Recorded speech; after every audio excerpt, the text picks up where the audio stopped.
नमस्कार दोस्तों, स्वागत करते हैं आपका आपके अपने इस यूट्यूब चैनल में।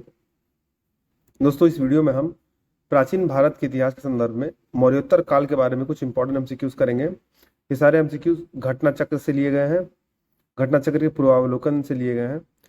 तो चलिए वीडियो को शुरू करते हैं।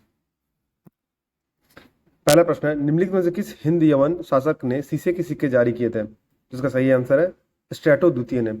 स्ट्रैटो द्वितीय ने शीशे के सिक्के जारी किए थे। इस हिंद यवन शासक का शासन 25 ईसा पूर्व से 10 ईस्वी तक माना जाता है। अगला प्रश्न है, निम्नलिखित शासकों में से किसके सिक्कों पर संकर्षण एवं वासुदेव दोनों अंकित हैं? तो इसका सही आंसर है अगाथोक्लिस। अफगानिस्तान के ए खानम यानी ए खानुम से अगाथोक्लिस के सिक्के प्राप्त हुए जिन पर वासुदेव कृष्ण और संकर्षण का चित्र उकेरा गया है। निम्नलिखित में से कौन सा एक अन्य तीनों के समसामयिक नहीं था? जो सही आंसर है मिलिंद। बिंबिसार 544 से 492 ईसा पूर्व मगध साम्राज्य की महत्ता का वास्तविक संस्थापक था। वह हरियंक कुल से संबंधित था। प्रसेनजित कोसल महाजनपद का राजा था। वह महात्मा बुद्ध का समकालीन था। गौतम बुद्ध 563 से 483 ईसा पूर्व ने बौद्ध धर्म का प्रवर्तन किया। मिनांडर, जिसे मिलिंद के नाम से भी जाना जाता है, उत्तर भारत में इंडो ग्रीक का राजा था। इसका समय 155 अथवा 165 से 130 ईसा पूर्व था। इस प्रकार बिंबिसार, गौतम बुद्ध और प्रसेनजीत तीनों समकालीन थे, जबकि मिलिंद इनका समसामयिक नहीं था। अगला प्रश्न है, काव्य शैली का प्राचीनतम नमूना किसके अभिलेख में मिलता है? इसका सही आंसर है काठियावाड़ के रुद्रदमन के। रुद्रदमन 130-150 ईस्वी का जूनागढ़ अभिलेख गुजरात में गिरनार पर्वत पर प्राप्त हुआ है। ब्राह्मी लिपि में उत्कीर्ण संस्कृत भाषा का यह अभिलेख अब तक प्राप्त संस्कृत अभिलेखों में सर्वाधिक प्राचीन है। इस अभिलेख में संस्कृत काव्य शैली का प्राचीनतम नमूना प्राप्त होता है। अगला प्रश्न है, किस अभिलेख में रुद्रदमन प्रथम की विभिन्न उपलब्धियां वर्णित है? इसका सही आंसर है जूनागढ़। गुजरात के जूनागढ़ में से रुद्रदमन का एक अभिलेख प्राप्त हुआ है। यह जिस शिला पर उत्कीर्ण है उसी पर अशोक के 14 प्रज्ञापनों की एक प्रति तथा स्कंदगुप्त के 2 लेख भी खुदे हुए हैं। यह विशुद्ध संस्कृत भाषा तथा ब्राह्मी लिपि में लिखा गया है। इसमें रुद्रदमन की वंशावली, विजयों, शासन, व्यक्तित्व आदि पर सुंदर प्रकाश डाला गया है। अगला प्रश्न है, बिना बेगार के किसने सुदर्शन झील का जीर्णोद्धार कराया? जिसका सही आंसर है रुद्रदमन प्रथम। जूनागढ़ अभिलेख से पता चलता है कि रुद्रदमन ने गिरनार के निकट सुदर्शन झील की मरम्मत बिना बेगार ली ही करवाई थी, जो कि मौर्य वंश के शासक चंद्रगुप्त मौर्य के आदेश पर बनवाई गई थी। अगला प्रश्न है, कादर्मक क्षत्रपो ने निम्नलिखित में से किस धातु में अति दुर्लभ सिक्के प्रचलित किया? जिसका सही आंसर है ताम्र। कादर्मक वंशीय शासकों की मुद्राओं को 2 बड़े भागों में विभाजित किया जाता है। प्रथम वर्ग के अंतर्गत उन रजत मुद्राओं को रखा जाता है जो छहरात वंशी रजत मुद्राओं की निरंतरता का आभास कराता है। द्वितीय वर्ग के अंतर्गत पोटी निर्मित सिक्कों को रखा जाता है। कादर्मक शासक चष्टन ने रजत एवं ताम्र दोनों धातुओं की मुद्राएं चलाई। प्रश्न में अति दुर्लभ सिक्कों के बारे में पूछा गया। इसका सही उत्तर ताम्र होगा, क्योंकि कादर्मक वंशियों ने ताम्र की बहुत कम मुद्राएं चलवाई। अगला प्रश्न है, सूची को सूची 2 के साथ सुमेलित करना दोस्तों। तो सूची 1 में जो रूलर्स है उसके नाम दिए गए हैं और सूची 2 में वो कहाँ से बिलोंग करते हैं। तो इसमें आप ऑप्शंस को एलिमिनेट कर सकते हैं दोस्तों। जो शक है वो रुद्रदमन जो है शक डायनेस्टी कहते हैं, तो बी का चौथा ऑप्शन होगा। तो इसमें जो ए और बी दिया हुआ है उसमें बी का चौथा ऑप्शन नहीं है, तीसरा, तो ये दोनों में से कोई ऑप्शन नहीं होगा। तो इसमें ऑप्शन सी होगा। तो इसे आप एक ही ऑप्शन से एलिमिनेट कर लिए हैं। जनरली ऐसा नहीं होता है, एटलीस्ट 2 ऑप्शन ऐसे होते हैं जिसको आपको मैच कराना होता है, तो आप उसके हिसाब से आप एलिमिनेट कर सकते हैं। तो सूची 1 और सूची 2 का जो मिलान है उसका सही सुमेलन है डेमेट्रियस था हिंदी यूनानी, रुद्रदमन शक, गोंडो फर्निस पल्लव और विम जो है कुषाण के। उत्तरी तथा उत्तरी पश्चिमी भारत में सर्वाधिक संख्या में तांबे के सिक्कों को जारी किया था। किसने जारी किया था? कुषाणों ने। उत्तर पश्चिम भारत में स्वर्ण सिक्के का प्रचलन इंडो ग्रीक हिंद यवन राजाओं ने करवाया था, जबकि इन्हें नियमित एवं पूर्ण रूप से प्रचलित करवाने का श्रेय कुषाण शासकों को जाता है। कुषाण शासकों ने स्वर्ण तथा ताम्र दोनों ही प्रकार के सिक्कों को व्यापक पैमाने पर प्रचलित किया था। प्राचीन भारत में निम्न में से किस एक ने नियमित रूप से सोने के सिक्के चलाए? जिसका सही आंसर है कुषाण। बुद्ध का किसके सिक्कों पर अंकन हुआ है? जिसका सही आंसर है कनिष्क। तो कुषाण शासक कनिष्क के सिक्कों पर बुद्ध का अंकन मिलता है। निम्नलिखित में से किस शासक को सर्वप्रथम सोने के सिक्के जारी करने का श्रेय दिया जाता है? जिसका सही आंसर है विम कडफिसेस। कुषाण शासकों में विम कडफिसेस ने सर्वप्रथम सोने के सिक्के जारी किए थे, अतः विकल्प बी उत्तर सही है। निम्नलिखित में से किसने भारत में स्वर्ण सिक्कों का प्रचलन नियमित उपयोग के लिए किया था? तो उसका सही आंसर है विम कडफिसेस ने। कुषाण वंशीय विम कडफिसेस, जो कि कनिष्क प्रथम का पिता भी था, ने भारत में स्वर्ण सिक्कों का प्रचलन नियमित उपयोग के लिए किया था, जबकि कुजुल कडफिसेस ने तांबे के सिक्के प्रचलित करवाए। इनमें से किसने सर्वप्रथम व्यापक पैमाने पर स्वर्ण मुद्रा का प्रचलन करवाया था? तो उसका सही आंसर है विम कडफिसेस। कुषाण शासकों द्वारा व्यापक पैमाने पर स्वर्ण मुद्रा का प्रचलन प्रारंभ कराना भारतीय उपमहाद्वीप में उनका सबसे महत्वपूर्ण योगदान था। कुषाण शासक विम कडफिसेस को स्वर्ण मुद्राओं के प्रचलन का श्रेय प्राप्त होता है। योधेय सिक्कों पर किस देवता का अंकन मिलता है? जिसका सही आंसर है कार्तिकेय का। योधेयों का प्रमाण पुराण, अष्टाध्यायी तथा बृहत संहिता इत्यादि ग्रंथों से प्राप्त होता है। इनका साम्राज्य दक्षिण पूर्व पंजाब तथा राजस्थान के बीच था। इनके सिक्कों पर कार्तिकेय का अंकन मिलता है। कनिष्क के सारनाथ बौद्ध प्रतिमा अभिलेख की तिथि क्या है? इसका सही आंसर है 81 ईस्वी सन। कनिष्क के सारनाथ बौद्ध अभिलेख की तिथि 81 ईस्वी सन है। यह प्रतिमा मथुरा से लाकर कनिष्क के राजा रोहन 78 ईस्वी सन के तीसरे वर्ष सारनाथ में स्थापित की गई थी। अगला प्रश्न है, कुषाण शासक कनिष्क का राज्याभिषेक किस सन में हुआ था? तो उसका सही आंसर है 78 एडी में। कनिष्क के राज्याभिषेक की तिथि अत्यंत विवादास्पद है। इस समस्या पर विचार करने के लिए वर्ष 1923 तथा 1913 तथा वर्ष 1960 में लंदन में 2 अंतर्राष्ट्रीय सम्मेलन आयोजित किए गए थे। द्वितीय सम्मेलन में आम सहमति 78 ईस्वी के पक्ष में ही बनी। इस समय से शक संवत का प्रारंभ माना गया है। तो 78 एडी इसका सही आंसर है। शक संवत का प्रारंभ कब किया गया था? तो 78 ईस्वी में। जैन ग्रंथों के अनुसार विक्रमादित्य 57 ईस्वी पूर्व के उत्तराधिकारी को 135 विक्रम संवत के में शकों ने पराजित कर इसके उपलक्ष्य में शक संवत चलाया था। इस प्रकार इसकी प्रारंभ तिथि 78 ईस्वी आती है। अधिकांश इतिहासकारों ने कुषाण शासक कनिष्क को इसका प्रवर्तक माना है। विक्रम एवं शक संवतों में कितना अंतर है वर्षों में? तो वर्तमान कैलेंडर से 57 जोड़ देने पर विक्रम संवत प्रारंभ 57 ईस्वी पूर्व तथा 78 घटा देने पर शक संवत प्रारंभ 78 ईस्वी प्राप्त होता है। अर्थात 2019 विक्रम संवत 2076 तथा शक संवत 1941 है। अतः विक्रम संवत और शक संवत में जो अंतर है वो 135 वर्ष है। तो विकल्प सी उत्तर सही है। तो 135 वर्षों का अंतर है विक्रम और शक संवत में। अगला प्रश्न है, शक संवत पर आधारित राष्ट्रीय पंचांग कैलेंडर का एक चैत्र ग्रेगोरियन कैलेंडर पर आधारित 365 दिन के सामान्य वर्ष की निम्नलिखित तिथियों में से किस एक के तदनुरूप है? जिसका सही आंसर है 22 मार्च अथवा 21 मार्च।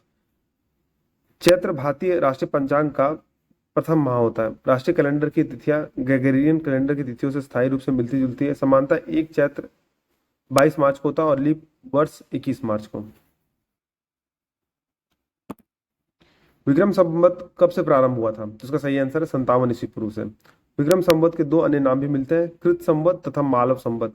जैन साहित्य में महावीर के निर्माण तथा विक्रम संवत के बीच 470 वर्षों का अंतर पाया जाता है।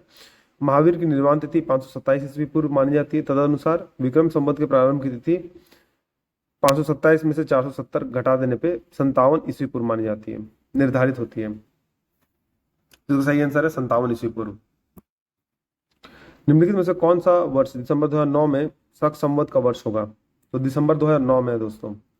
तो इसमें सही आंसर है 78 माइनस कर देना होगा, तो 1931। इसका मतलब 1931 है इसका सही आंसर।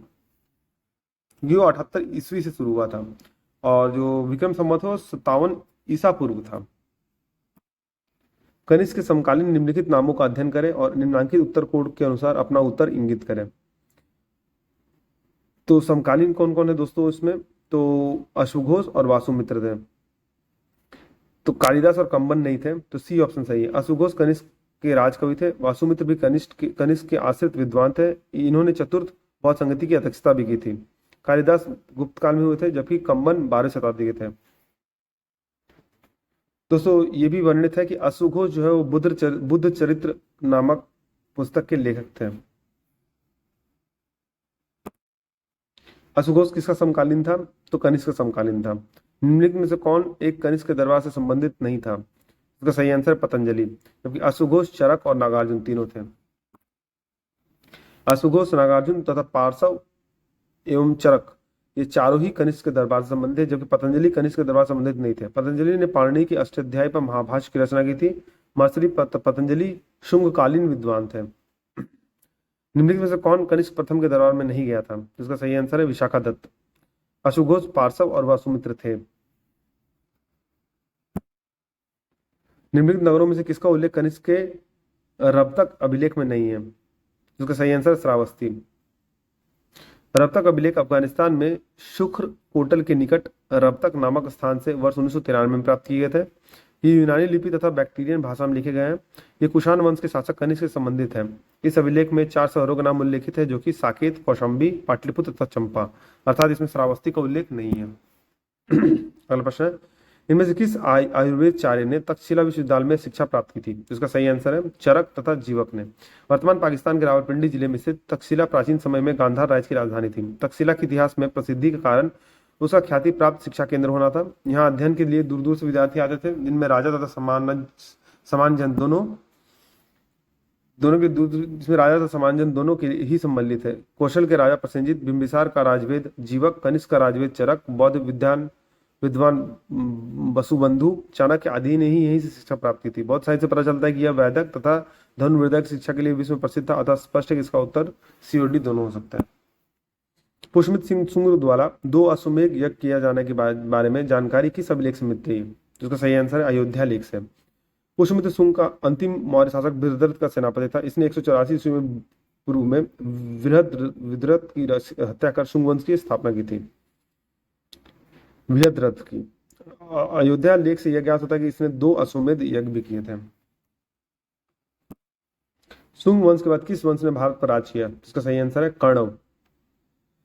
शुंग वंश का अंतिम शासक राजा देवभूति अपने आमात्य वासुदेवों के षड्यंत्रों द्वारा मारा डाला गया। वासुदेव ने जिस नवीन राजवंश की नींव डाली थी वह कण्व तथा कण्वायन नाम से जाना जाता है। शुंगों के समान यह भी ब्राह्मण वंश था।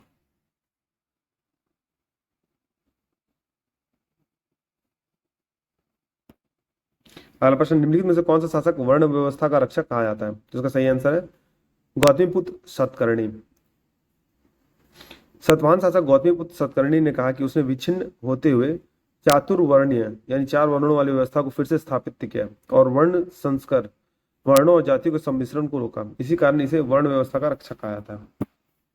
अगला प्रश्न है, मौर्यों के बाद दक्षिण भारत में सबसे प्रभावशाली राज्य था, कौन सा था? तो सतवाहन था। मौर्यों के बाद दक्षिण भारत में सबसे प्रभावशाली राज्य सतवाहनों का था। पुराणों में इस वंश के संस्थापक का नाम सिंधुक, सिमुक या सिप्रक दिया गया है, जिसने कण्व वंश के राजा सुशर्मा का वध करके अपना शासन स्थापित किया था। सिमुक निम्न वंशों में किसका संस्थापक था? तो सतवाहन का था। किस चीनी जनरल ने कनिष्क को हराया था? तो पांचाऊ ने।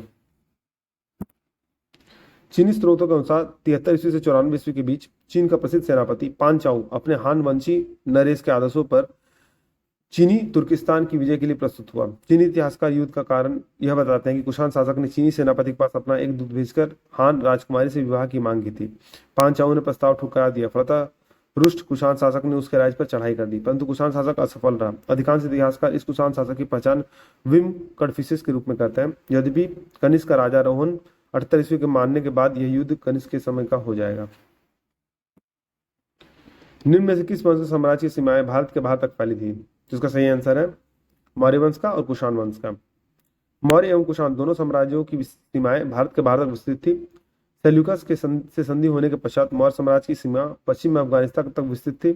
काबुल, कंधार आदि इसके भाग थे। कुषाण वंश के साम्राज्य की सीमाएं भारत उपमहाद्वीप के से बाहर तक फैली थी। कुषाण शासक कनिष्क की सीमाएं उत्तर में चीन के तुर्फान एवं मध्य एशिया से लेकर दक्षिण में विंध्य पर्वत तक तथा पश्चिम में उत्तरी अफगानिस्तान से लेकर पूर्व में पूर्वी उत्तर प्रदेश तथा बिहार तक विस्तृत थी।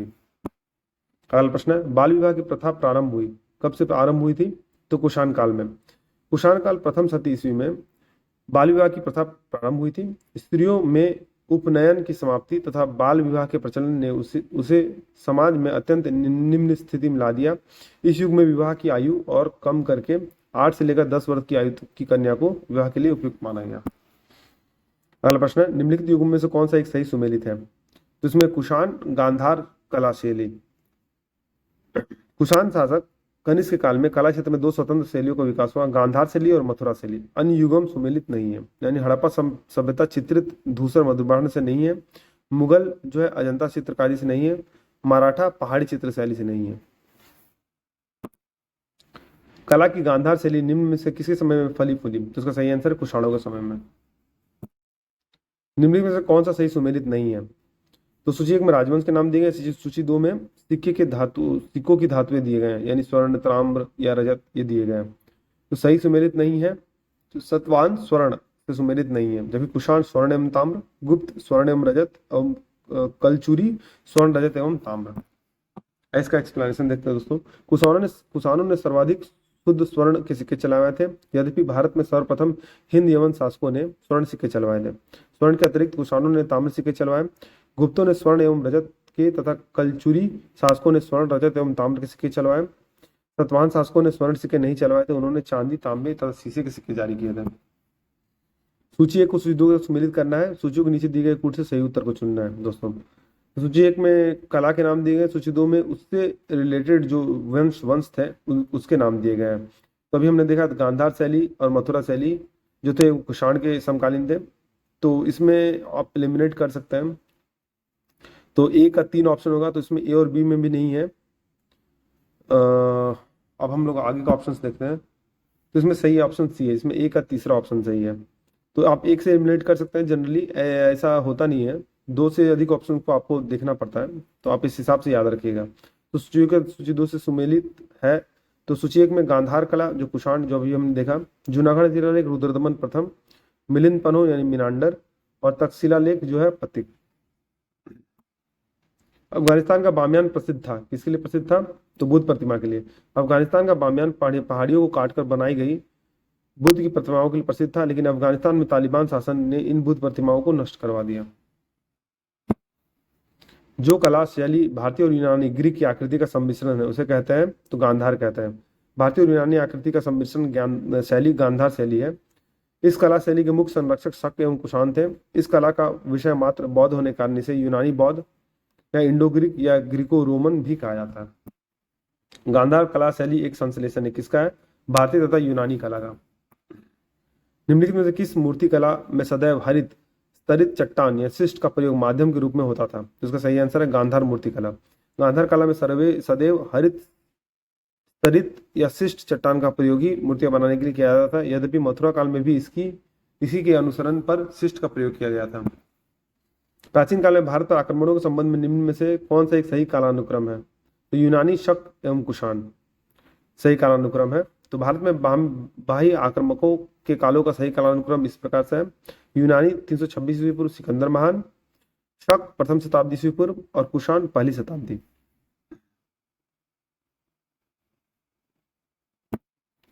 पहला ईरानी शासक जिसने भारत के कुछ भागों को अपने अधीन किया था वो कौन था? तो डेरियस प्रथम। ईरानी शासक डेरियस प्रथम ने सर्वप्रथम भारत के कुछ भाग को अपने अधीन किया था। हेरोडोटस के अनुसार डेरियस प्रथम के साम्राज्य के संपूर्ण सिंधु घाटी का प्रदेश शामिल था तथा पूर्व की ओर इसका विस्तार राजपुताना के रेगिस्तान तक था। फारसी पोलिस एवं नक्शे रुस्तम के शिलालेखों के अनुसार पंजाब भी उसके साम्राज्य में शामिल था। निम्न राजवंशों में सबसे पुराना राजवंश था कौन सा? तो सतवाहन राजवंश था। उपयुक्त राजवंशों में सबसे पुराना राजवंश सतवाहन है। इस वंश के संस्थापक सिमुक का समय कुछ स्रोतों के अनुसार लगभग 200 ईसा पूर्व माना जाता है। कुछ स्रोतों में इसे कन्नव वंश के अंतिम शासक के सुशर्मा के समकालीन यानी ईस्वी पूर्व प्रथम शताब्दी 60 ईस्वी पूर्व माना जाता है।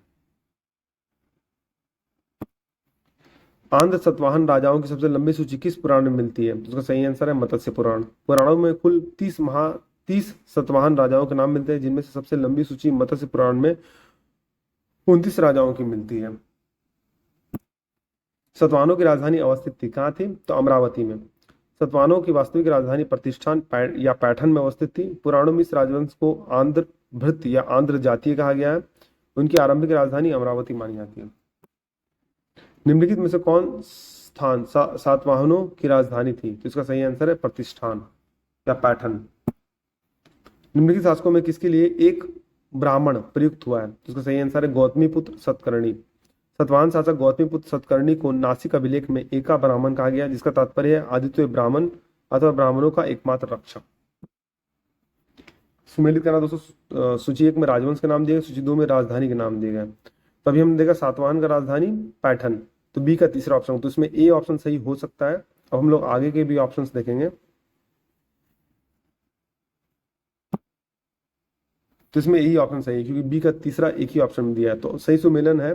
तो राजवंश है शुंग पाटलिपुत्र, सातवाहन पैठन, कदम्ब बनवासी और चंदेल महोबा। याद रखने वाली बात है, सुंग जो पाशुमित्र सुंग ने बृहद्रथ की हत्या की थी और उसके बाद सुंग डायनेस्टी की शुरुआत की थी। निम्नलिखित को कालानुक्रम व्यवस्थित करना है, तो डायनेस्टी के नाम को कालानुक्रम व्यवस्थित करना है दोस्तों। तो सबसे पहले सातवाहन आए, फिर वाकाटक आए, फिर चालुक्य आए, तो डी ऑप्शन सही है। सातवाहन साम्राज्य की स्थापना सिमुक ने प्रथम शताब्दी ईस्वी पूर्व में की थी। वाकाटक साम्राज्य की स्थापना तृतीय शताब्दी में विंध्य शक्ति ने की थी, जबकि गुजरात के चालुक्य वंश की स्थापना 10वीं शताब्दी में मूलराज प्रथम ने की थी। अतः इन राजवंशों का क्रम इस प्रकार है, सातवाहन, वाकाटक और चालुक्य। इस प्रकार विकल्प डी सत्य है। नीचे दो वक्तव्य दिए गए हैं, जिसमें से एक को अभिकथन तथा दूसरे को कारण कहा गया है। तो अभिकथन है, सातवाहन काल में संस्कृत के साथ प्राकृत एवं अन्य लोक भाषाओं का विकास हुआ, और उसका रीजन है सातवाहन राजाओं ने साहित्य और रचना के लिए संस्कृत तथा अन्य लोक भाषाओं को अपनाया। तो इसमें ए ऑप्शन सही है, यानी ए और आर दोनों सही है, और आर एक ही सही व्याख्या करता है। सातवाहन नरेश स्वयं विद्वान, विद्या प्रेमी तथा विद्वानों के आश्रयदाता थे। हाल नामक राजा ने गाथा सप्तशती नामक प्राकृत भाषा में श्रृंगार रस प्रधान गीति काव्य की रचना की थी। हाल के दरबार में गुणाढ़य तथा सर्ववर्मन जैसे उच्च कोटि के विद्वान निवास करते थे। गुणाढ़य ने बृहत कथा नामक ग्रंथ की रचना की थी, यह पैशाची प्राकृत में लिखा गया था। सर्ववर्मन ने कांत्रंत नामक संस्कृत व्याकरण की रचना की। कन्हेरी के एक अभिलेख से ज्ञात होता है कि सातवाहन रानी संस्कृत का प्रयोग करती थी। इस प्रकार स्पष्ट है कि सातवाहन युग में प्राकृत एवं संस्कृत भाषाओं का विकास हुआ, अतः इसका अभिष्ट उत्तर विकल्प ए सही होगा। सातवाहन शासकों के संदर्भ में निम्नलिखित कथनों में से कौन सा कथन सत्य है? सातवाहन नरेश प्राकृत भाषा के पोषक थे और सातवाहन काल में कला के लोक पक्ष को अधिक प्रोत्साहन मिला, तो ए और बी दोनों सही है। सातवाहन शासकों ने के शासन काल में प्राकृत तथा संस्कृत भाषाओं का विकास हुआ। सातवाहन शासक हाल ने गाथा सप्तशती नामक प्राकृत भाषा में श्रृंगार रस प्रधान गीति काव्य की रचना की थी। सातवाहन काल में स्थापत्य तथा मूर्ति कला के उदाहरण प्राप्त हुए जो बौद्ध धर्म से संबंधित थे। निम्नलिखित में से कौन सा युगम सही सुमेलित नहीं है? तो अभिलेख के नाम दिए गए और शासक के नाम दिए गए। तो आइए इसका देखते हैं हम लोग दोस्तों। तो इसमें हाथी गुम्फा जो है वो खारवेल से रिलेटेड है, ये सही है दोस्तों। और हम लोग देखते हैं इसमें, तो इसमें सी ऑप्शन सही है। तो गौतमीपुत्र सतकर्णी सातवाहन वंश का शक्तिशाली शासक था। इसके 3 अभिलेख प्राप्त हुए हैं, 2 नासिक से तथा 1 कारले से। उदयगिरी पहाड़ी की हाथी गुम्फा से खारवेल का एक बिना तिथि का अभिलेख प्राप्त हुआ है। इसमें खारवेल के बचपन, शिक्षा, राजाभिषेक तथा राजा होने के बाद से 13 वर्षों तक शासन की घटनाओं का क्रमबद्ध विवरण दिया गया है। भीतरी स्तंभ अभिलेख का संबंध गुप्त शासक स्कंदगुप्त से है, जबकि पुलकेशिन द्वितीय का संबंध एहोल अभिलेख से है जो कि प्रशस्ति के रूप में है तथा इसकी भाषा संस्कृत है। रुद्रदमन प्रथम का जूनागढ़ या गिरनार से शक संबंध 72 का अभिलेख प्राप्त होता है, यह प्रशस्ति के रूप में है। इससे उसकी विजयों, व्यक्तित्व तथा कृतियों का विवरण प्राप्त होता है। निम्नलिखित में से किस वंश के शासकों को पुराण में श्री पर्वतीय कहा गया है? तो उसका सही आंसर इक्ष्वाकु। इक्ष्वाकु वंश के शासकों को पुराण में श्री पर्वतीय यानी श्री पर्वत का शासक तथा आंध्र भृत्य यानी आंध्रों का नौकर कहा गया है। पहले वे सातवाहनों के सामंत थे, किंतु उनके पतन के बाद उन्होंने अपनी स्वतंत्रता घोषित कर दी। इस वंश संस्थापक श्रीशांत मूल था। निम्न कथनों पर विचार करना दोस्तों। कथन ए में कहा गया है कुषाण फारस की खाड़ी और लाल सागर से होकर व्यापार करते थे, उनकी और उसका रीजन दिया गया उनकी सुसंगठित नौसेना उच्च कोटि की थी। तो इसमें देखते हैं दोस्तों, सी ऑप्शन सही है, यानी ए सही है परंतु आर गलत है। तो पेरिप्लस ऑफ द एथ्रिसियन सी और आर्किमेडू में हुई खुदाई से ऐसे अनेक बंदरगाहों और व्यापारिक केंद्रों की उपस्थिति के साक्ष्य मिले जिनसे यह स्पष्ट होता है कि कुषाणों का व्यापार पश्चिमी विश्व से फारसी खाड़ी और लाल सागर से जलमार्ग से होता था। इन सभी साक्ष्यों से किसी में भी कुषाणों के सशक्त नौसेना की उपस्थिति का उल्लेख नहीं मिलता है। अगला प्रश्न है, राजा खारवेल का नाम जुड़ा है, किससे जुड़ा है? तो हाथी गुम्फा लेक के साथ। तो कलिंग का चेदीय वंश के शासक खारवेल प्राचीन भारतीय इतिहास के महानतम सम्राटों में से एक था। उड़ीसा प्रांत के भुवनेश्वर से 3 मील की दूरी पर स्थित उदयगिरी पहाड़ी की हाथी गुम्फा से उसका एक बिना तिथि का अभिलेख प्राप्त हुआ। यह अभिलेख खारवेल का इतिहास जानने का एकमात्र स्रोत है। इसका जैन धर्म के प्रति भारी झुकाव था। निम्नलिखित राजाओं में से कौन जैन धर्म का संरक्षक था? तो इसका सही आंसर है खारवेल। कलिंग नरेश खारवेल निम्न में से किस वंश से संबंधित थे? तो छेदी वंश से। निम्नलिखित राजाओं में से किसका जैन धर्म के प्रति भारी झुकाव था? तो उसका सही आंसर है खारवेल। कलिंग नरेश खारवेल का संबंध था किससे? तो इसमें से एक से भी नहीं या उपयुक्त एक से भी अधिक ऑप्शन हो सकता है। तो आइए इसका एक्सप्लेनेशन देखते हैं। कलिंग के चेदी राजवंश का संस्थापक महामेद वाहन नामक व्यक्ति था, अतः इस वंश का नाम महामेद वाहन वंश भी पड़ गया था। इस वंश का सर्वाधिक शक्तिशाली शासक खारवेल हुआ था। हाथी गुम्फा का अभिलेख किस शासक के विषय में जानकारी का स्रोत है? तो खारवेल।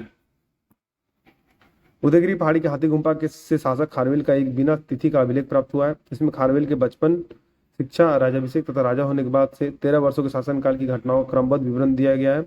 यह अभिलेख खारवेल का इतिहास जानने का एकमात्र स्रोत है। अगला प्रश्न, पूर्वी रोमन शासक जस्टिनियन का सर्वाधिक महत्वपूर्ण योगदान किस क्षेत्र में था? तो सही आंसर है विधि।